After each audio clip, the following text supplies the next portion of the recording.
So the problem of evil is one of the most common, if not the most common argument against a God.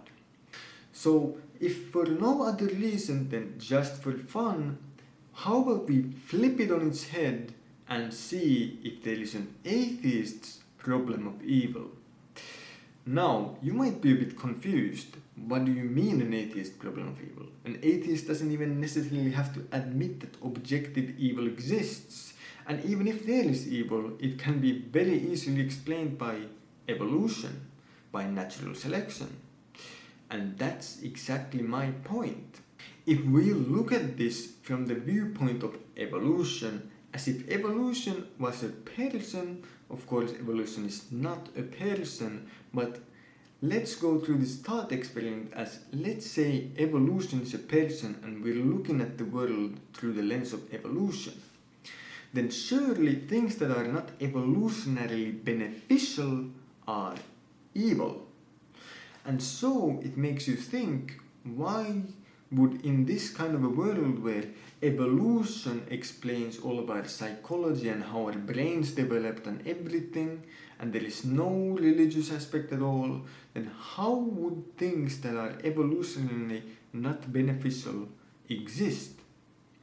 Now, of course, you can say that evolution is a random process of mutations, and so it can sometimes lead to non-beneficial things, but luckily those die out in a few generations, and so we shouldn't see them for very long. But let's look at something like monks. I mean, monks aren't very evolutionarily beneficial. They go on long fasts and they don't reproduce. Most of them stay celibate their whole lives.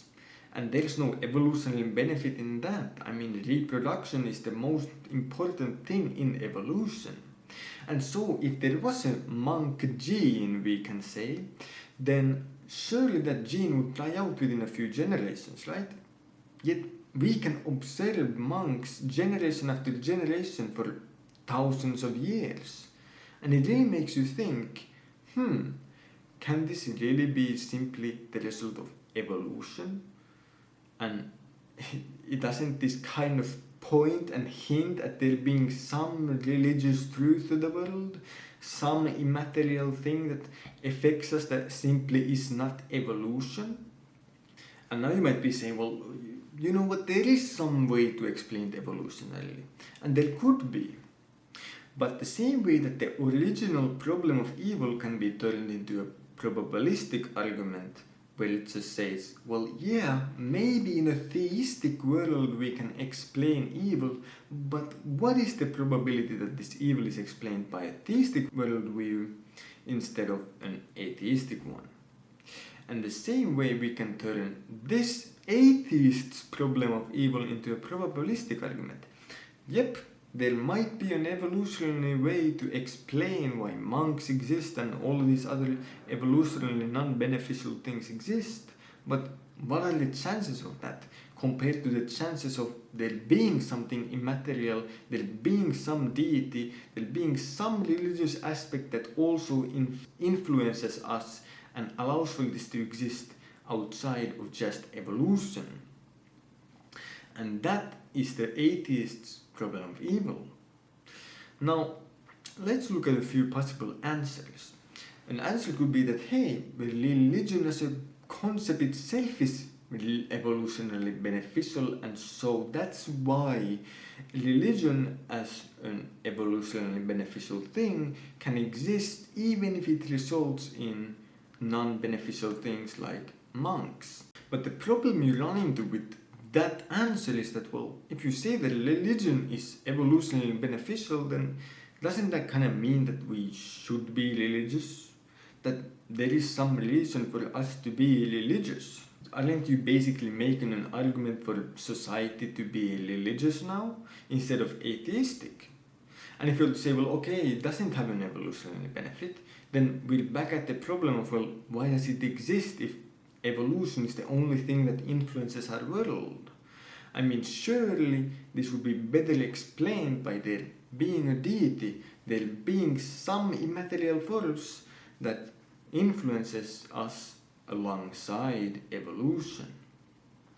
And so there can never really be a position where you can say that the atheistic worldview is good and it explains the world very well. Because if you are to say that religion is evolutionarily beneficial, then that's beneficial. It's something that we should do. We should be religious.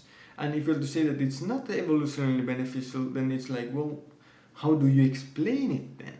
How do you, through evolution, explain us being religious and having all these things that are not evolutionarily beneficial, yet somehow state that, well, there is nothing immaterial and only evolution influences us?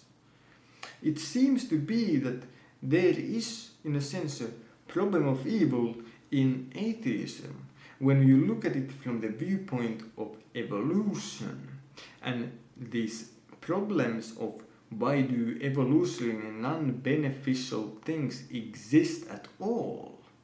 And well, that seems to hint at there being something material, and that seems to point out why religions seem to be something that we just humans naturally tend to go towards. There seems to be some other force than simply evolution that makes us humans inherently religious, and that is probably the reason why most people on planet Earth are religions and why billions of people believe in all kinds of religions. Because there is some outside force that isn't simply evolution that influences us, or at least it seems to be a lot more probable than the alternative is, which would be that evolution is the only thing that influences us, and there is nothing immaterial and outside of evolution that explains our actions and so on. But what do you think? Do you think that there is a atheist's problem of evil? Do you think that you can explain through evolution why there are monks and all of these other things that simply are not evolutionarily beneficial? Do you think that this is no problem at all?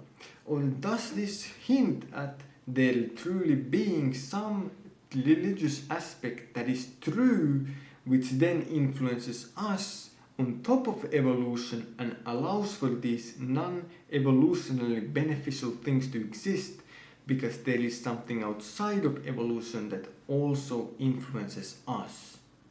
What do you think?